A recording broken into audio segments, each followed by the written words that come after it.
The Pentagon's emergency warning isn't about one shipment, one meeting, or one dramatic headline. It's about a machine. And once you see the machine, the entire story changes. You stop asking, what did China secretly give Iran? Like the answer is hiding in a single crate, and you start asking the only question that matters. What did the machine make inevitable? Because this isn't random. It isn't a one-off. It isn't a freak accident in geopolitics. It's the next predictable phase of a pattern that repeats across empires, currencies, sanctions, wars, and collapses. Because the incentives never change, and the steps are always the same. Before we go any further, let's anchor this in hard reality so it doesn't sound like theory. We are living in a world that is over-leveraged. Not busy, not complicated, over-leveraged. Global debt has climbed to levels so extreme that debt itself becomes a strategic weapon, an invisible force that pushes governments toward coercion and escalation when they can't afford stability. One widely cited estimate puts global debt near $346 trillion by late 2025. And the IMF has warned that global debt remains above 235% of world GDP. That is not a comfortable system. That is a tight system, a system with no slack. And inflation may have cooled from the peaks, but projections still put it in the mid-single digits globally in the near term, high enough that governments feel constant pressure and central banks don't have unlimited freedom. So here's the uncomfortable truth. When debt is this high and the system is this tight, governments don't get unlimited room to breathe. They print, they borrow, they sanction, they posture, they tighten controls, they escalate. Not because they want drama, because the math corners them. And that's why the current moment feels like an emergency warning. Not because someone suddenly panicked in a briefing room, but because the final stage of a repeating pattern is lighting up, right on schedule. Now listen closely, because I'm going to give you a pattern so clean you can test it like a formula. And once you learn it, you'll start seeing it everywhere. From the Middle East to the Pacific, from sanctions to supply chains, from oil tankers to chips, from shipping lanes to banking rails. Here's the machine. First, the setup. A dominant system forms. It can be an empire, a reserve currency, a security umbrella, a trade network, a technology standard. In the setup phase, rules are written and enforced. Institutions harden. The dominant power doesn't have to fight every battle because the system fights for it. In modern terms, setup looks like alliances, sanctions tools, global banking rails, shipping insurance, export controls, intelligence partnerships, naval access, and the ability to punish through finance without firing a shot. Setup creates structural advantage for one side and structural constraint for the other. Second, overextension. The system expands faster than the dominant power can enforce it. Benefits rise, but so do costs. The power center accumulates obligations, military commitments, debt commitments, credibility commitments. And here's the key detail that most people miss. Rivals don't attack the fortress head-on. They study choke points. They map the system like engineers. They build tunnels. They don't try to smash the system. They try to route around it. Overextension is when the system starts depending on confidence and deterrence more than real slack. It becomes brittle. Third, crisis and loss of control. A shock hits, war, sanctions, blowback, energy spikes, financial stress, legitimacy collapse, or a technology leap that makes yesterday's controls obsolete. And in this phase, the dominant power does what dominant powers always do. It tightens. More sanctions, more interdictions, more surveillance, more pressure on intermediaries, more red lines. But the paradox is brutal. The tighter the grip, the more profitable the bypass becomes. A black market forms, a shadow fleet forms, alternative payment corridors appear, neutral middlemen become rich. The system doesn't just leak, it incentivizes leakage. Fourth, the inevitable outcome. The bypass network matures into a parallel structure. What started as evasion becomes a normal operating system. And then, at a moment that looks sudden but is actually the end of a long build, the constrained actor gains a capability leap, not delivered as a dramatic public alliance. Not delivered with flags and speeches, delivered as quiet, enabling parts. The dominant power calls it provocation. The adversary calls it sovereignty. History calls it the next stage. Now, if you're thinking, okay, nice story, but does it hold up? Good. Hold it to the fire, because if it doesn't hold up, we throw it away. Let's prove it with history 3 times across different eras with the same mechanism. First, the post-World War I settlement and the interwar trap. Setup. After 1919, the victors tried to lock a new order in place through treaties and financial obligations. The logic was control. Make the rules, enforce compliance, stabilize Europe under a victor-built structure. Overextension, enforcement relied on fragile coalitions and fragile credit. Reparations, war debts, political instability, dependency on capital flows, paper obligations stacked on paper obligations. The system looked strong, but it was balancing on confidence. Crisis, Then the financial system broke. Trade collapsed, cooperation died, nations turned inward. Extremism surged.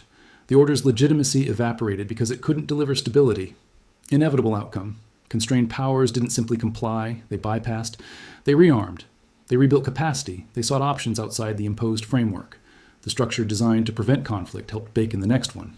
Second, the Nixon shock and the 1970s energy weapon. Set up, after World War II, Bretton Woods built a US-centered monetary system. Dollar credibility became the backbone of global trade. Overextension, the U.S. expanded commitments at home and abroad, while the promise of discipline became harder to maintain. Confidence started doing more work than reserves. Crisis. In 1971, the rules changed fast. The gold window closed, then energy became a lever. Producers realized that if the global system depends on stable energy flows, energy becomes pressure. Inevitable outcome. The 1970s delivered shocks and stagflation. The system survived only by mutating, petrodollar recycling, deeper financialization, and a more fragile dependency chain. Same stages, different decade, same machine. Third, sanctions and proliferation networks. Setup. Export controls and sanctions were designed to deny sensitive technologies to states pursuing missiles and nuclear capability. The assumption was simple: deny parts, deny capability. Overextension, controls expanded across more goods, more financial channels, more jurisdictions. Enforcement became massive. Every restriction created profit for anyone who could route around it. Crisis. Tightening produced professional evasion, front companies, transshipment hubs, shell structures, gray market brokers.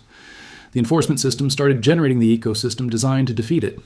Inevitable outcome. Capability arrived anyway, assembled from dual-use parts, distributed procurement, technical knowledge, and financing that avoided official rails.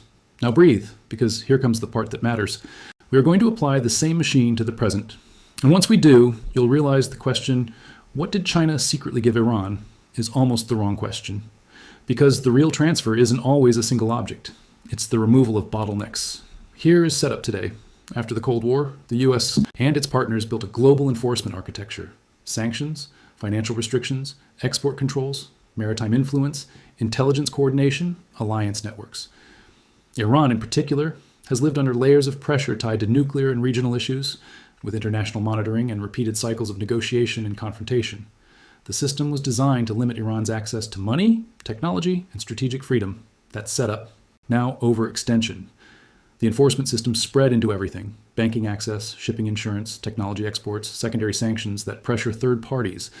And this is what it creates in the real world: a shadow economy that doesn't replace the global economy. It attaches to it. Iran is not cut off from trade. Iran is pushed into a version of trade that's darker, more complex, more deniable, and often more expensive. But here's the twist. The very existence of that shadow system becomes a strategic asset. Because once a shadow system exists, it can be scaled. It can be improved. It can be reused. And when friction rises, partners appear who benefit from the friction. China's incentives aren't a mystery. China wants energy flows, discounted supply, influence, and leverage.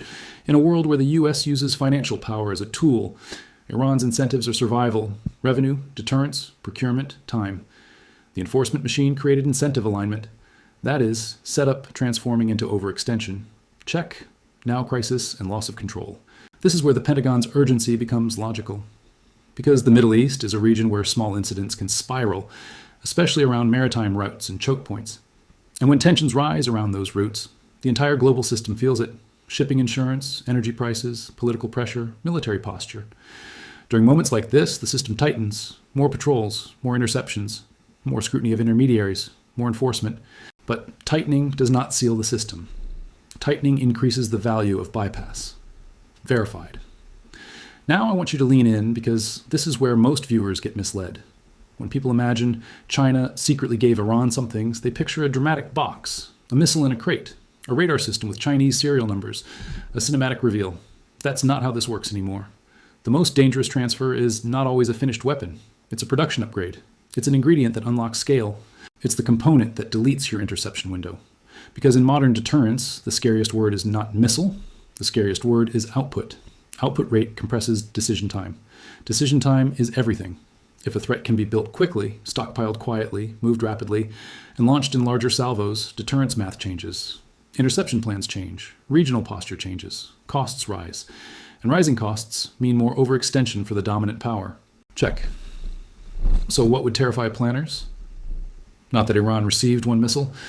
but that Iran's ability to generate missiles and drones quietly increased? Because that shifts the balance without needing a public announcement.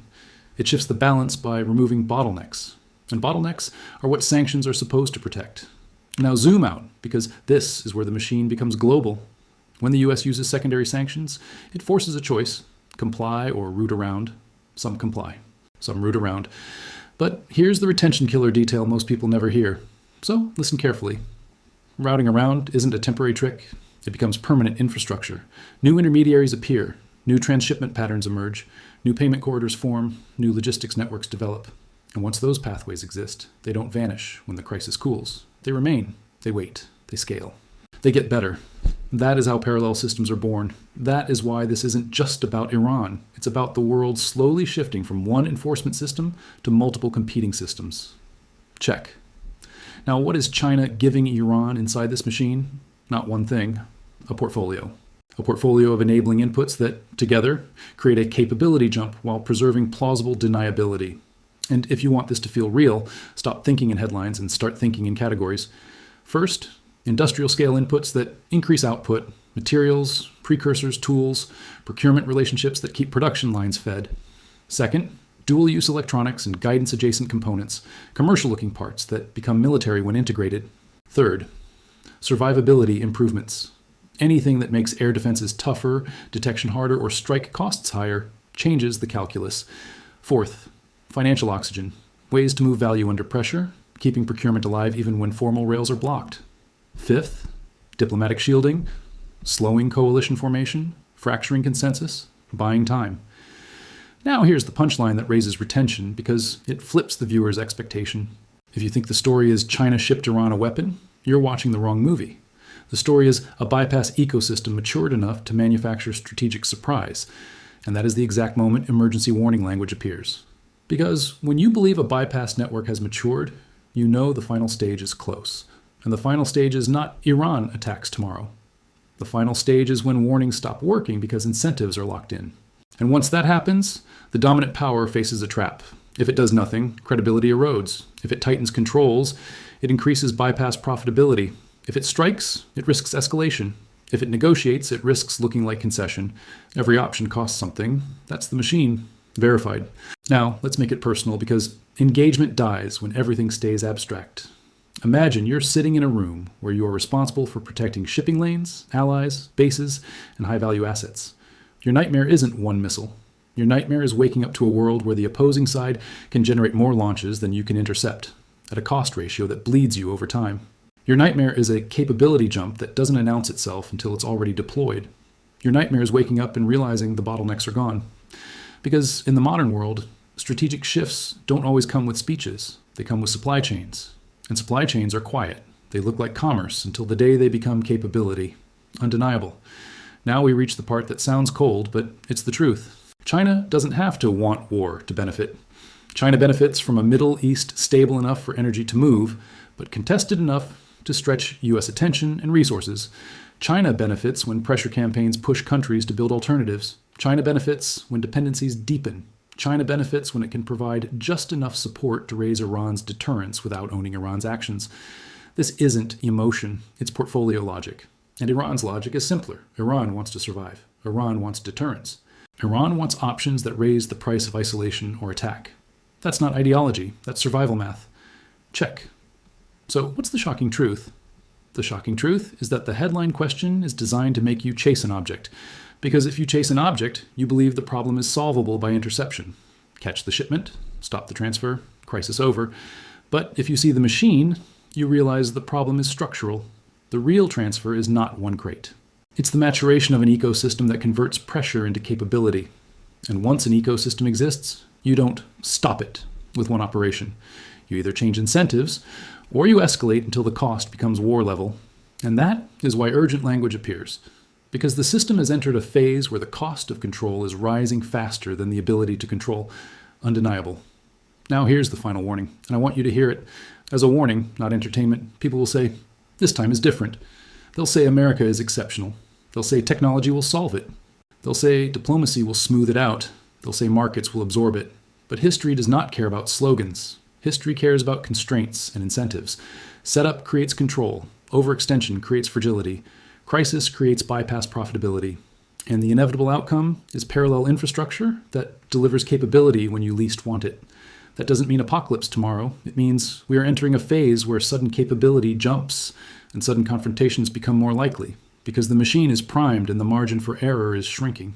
So what do you do with this? First, stop consuming geopolitics like a soap opera. Headlines are bait, mechanisms are truth.